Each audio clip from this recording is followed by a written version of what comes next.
The good news doesn't stop merely with Israel's strong military.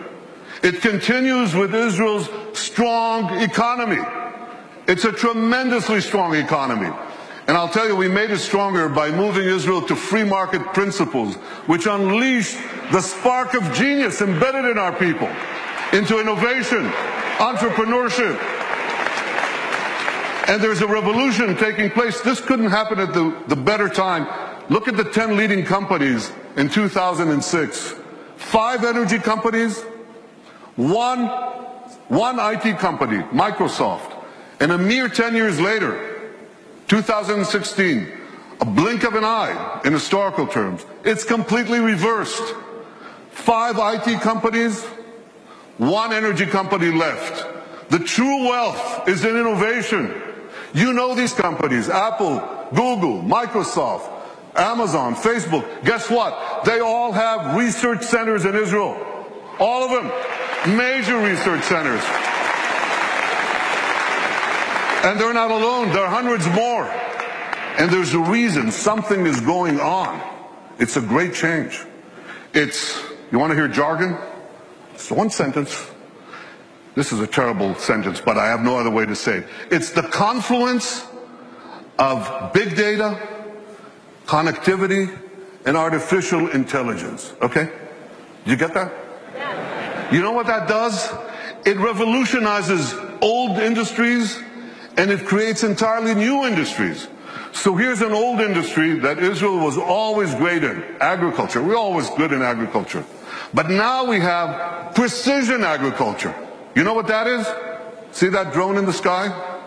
He's connected to a big database. And there are sensors in the field. And in the field, there's drip irrigation and drip fertilization. And now we can target, with this technology, the water that we give, the fertilizer that we give, down to the individual plant that needs it. That's precision agriculture. That's Israel.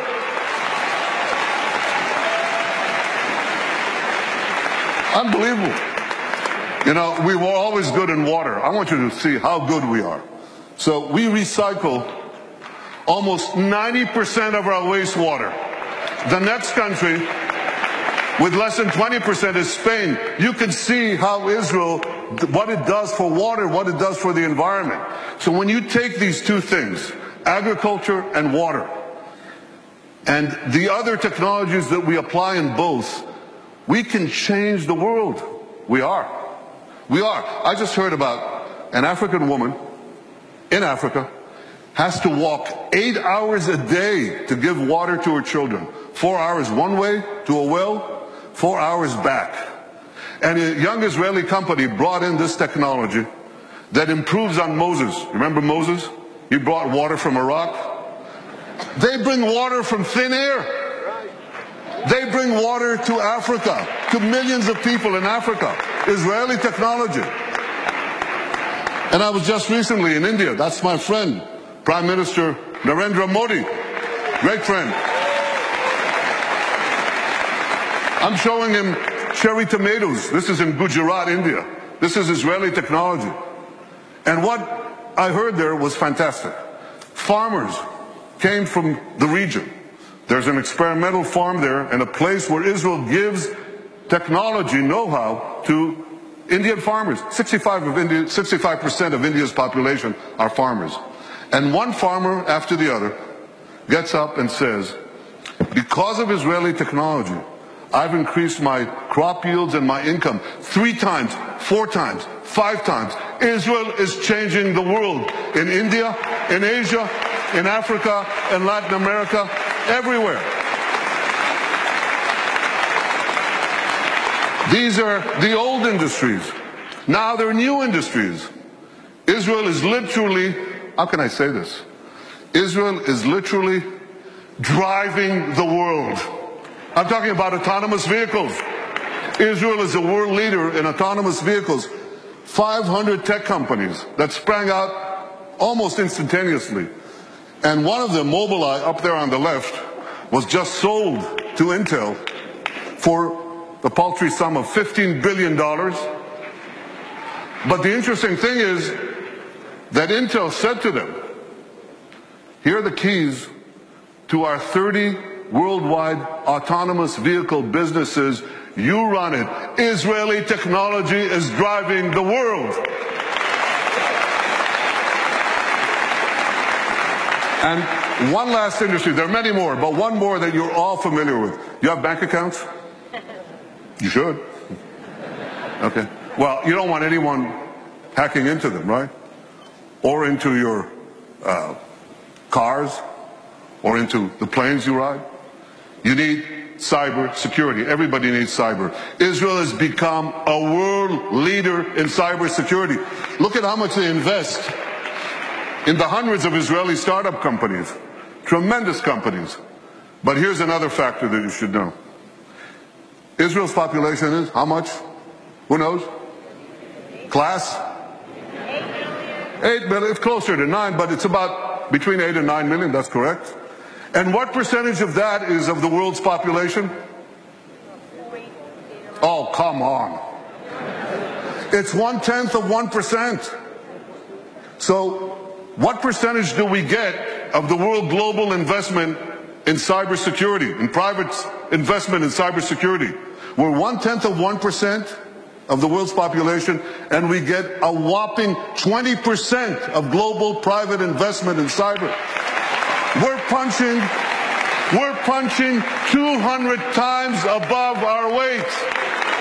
Not 2 times, not 10 times, not 100 times, 200 times above our weight. That's one heck of a punch. Very strong. Now here's how the dots connect. Because we have this tremendous capacity for security and intelligence, and because we have this tremendous capacity for civilian technology, for making the lives of people richer, safer, more productive, many countries are coming to Israel because they want to share with us these benefits. And that creates the third great change, which is the flourishing of Israel's diplomatic relations around the world. You know, when I joined the Foreign Service 105 years ago, as the DCM to this city, Washington, the number 2 in our embassy, I think we had about 80 or 90 countries with whom we had diplomatic relations. Now the number is 160, and there are very few countries left. By the way, what are we doing with Greenland? We got to do something with Greenland. Where's my advanced team? Go to Greenland. They must have some satellite needs or something that we could do there. But we are coloring the world blue. I've been to Africa 3 times in 18 months. I've been to South America, Latin America. Can you imagine? In the 70 years of history of Israel, a prime minister of Israel never went south of Texas? I mean, I love Texas, but yeah, I do. But we went to Argentina. We went to Argentina, to Colombia, to Mexico, and they say, come back, we want more. That is changing. All these countries are coming to us. India, China, Mongolia, Kazakhstan, all of them. Azerbaijan, Muslim countries. First time I visited Australia. Tremendous. Far away though. So we're coloring the world blue. And you know what? The numbers, you remember people talked about Israel's isolation? Remember that? Israel's isolation? Pretty soon, the countries that don't have relations with us, they're going to be isolated.